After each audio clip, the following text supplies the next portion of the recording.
Hello everybody, welcome back. It's Rose here with my new channel, Embracing My 70s. If you're new here, a big welcome to you. Today I'm going to talk about something that a lot of us battle with as we get a bit older, and that is courage. Courage to do the things that we used to do so easily when we were younger. Now, you'll see by my background that I'm in a camper van. My husband Peter and I are in New Zealand at the moment. He's 79, I'll be 71 next month. We're traveling around, and we're going to Australia to see my daughter next month. And by the time we get back to South Africa, where we live, we will have been away for about 3 months. That alone has had its challenges. I would go so far as to say even the long haul flights have been more challenging than they were a few years ago. But we've made up our minds that we're going to live our best lives, and these challenges will just have to be overcome. I'd like to give you just one example of where personally I have, and I think Peter as well, we've really had to exercise courage. And it's quite a funny story, I suppose, really, but one of, for me, let me tell you the story. When we were at home, we booked tickets to go and swim with the dolphins at Kaikoura. We were very excited about it. We thought, oh, this is going to be brilliant. And we're quite fit, we keep ourselves as fit and healthy as we can. We'll be fine for this.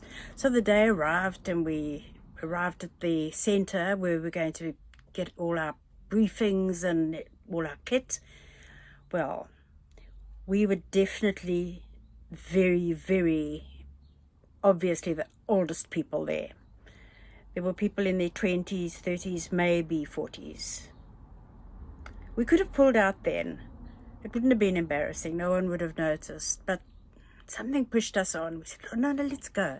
Anyway, we were handed out all our bits and pieces, our kit and our wetsuits. We were told to go into the ladies' and the gents' change rooms, which we did.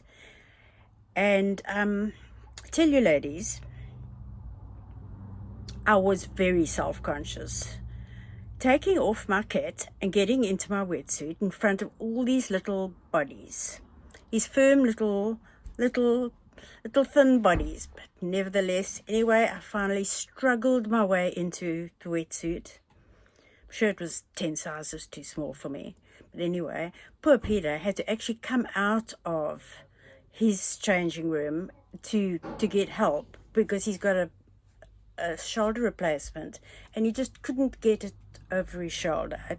He needed help to get into it.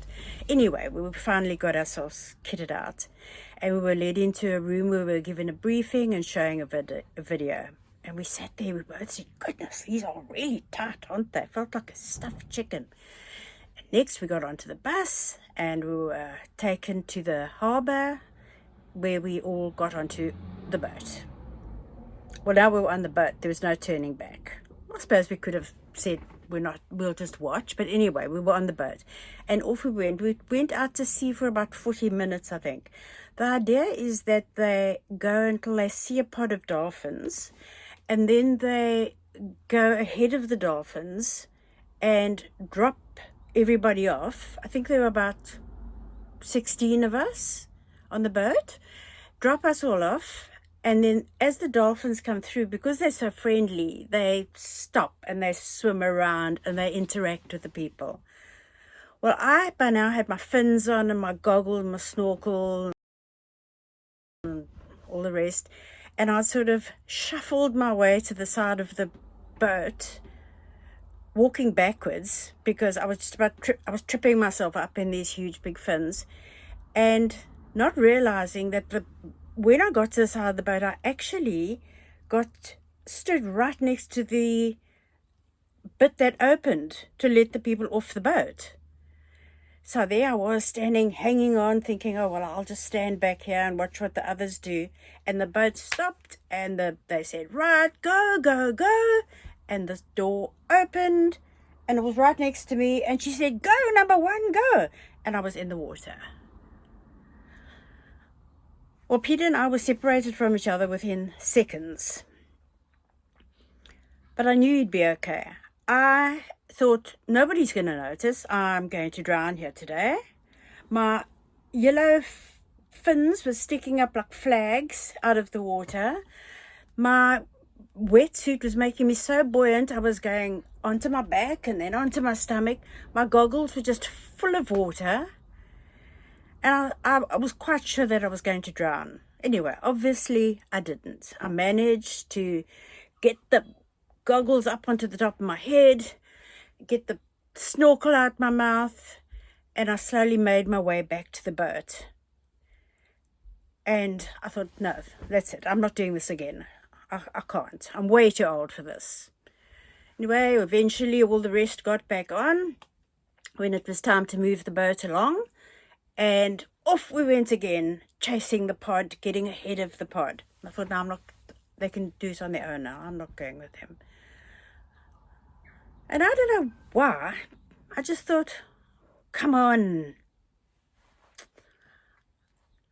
You know, I just dug deep. I dug deep. I took my fins off because I thought, I don't know how to swim with these things on anyway, and the goggles and snorkel and everything. I took that off, put it aside, and the instructor said, that's fine if you won't be able to go down under the water and everything. I said, well, that's fine. And I jumped in again for the second time.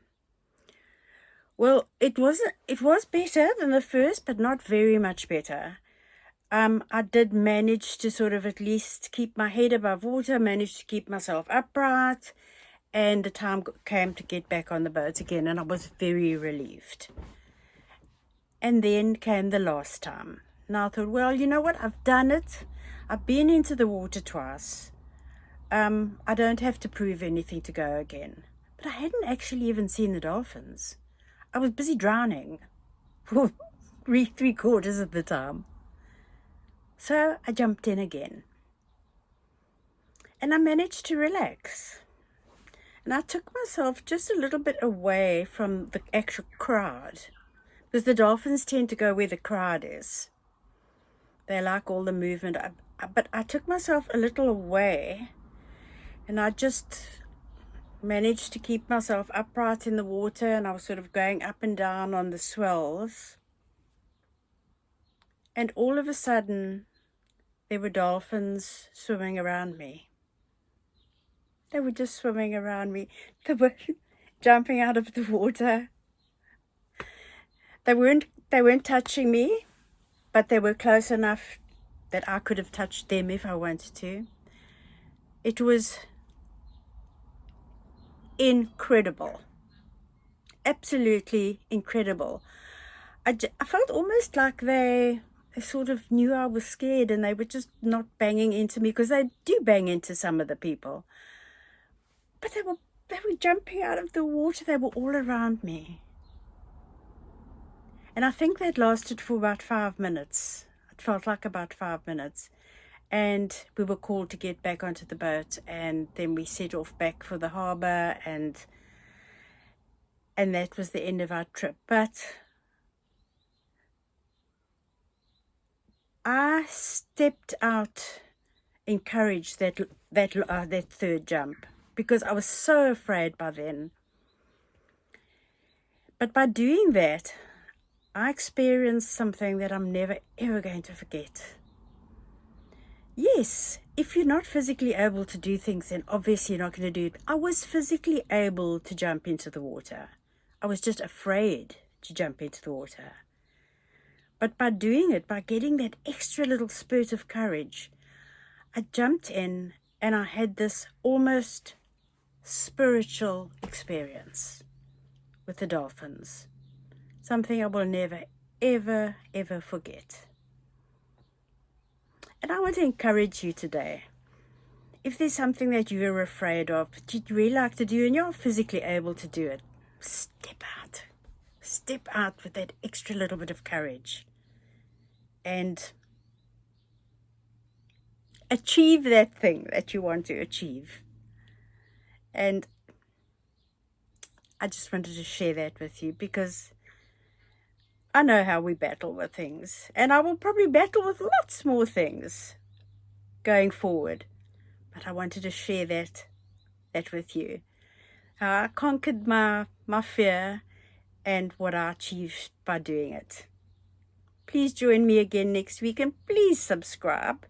Otherwise, if you don't subscribe, I won't be here. I'm only here because of you. So please subscribe and come back again next week. Bye for now.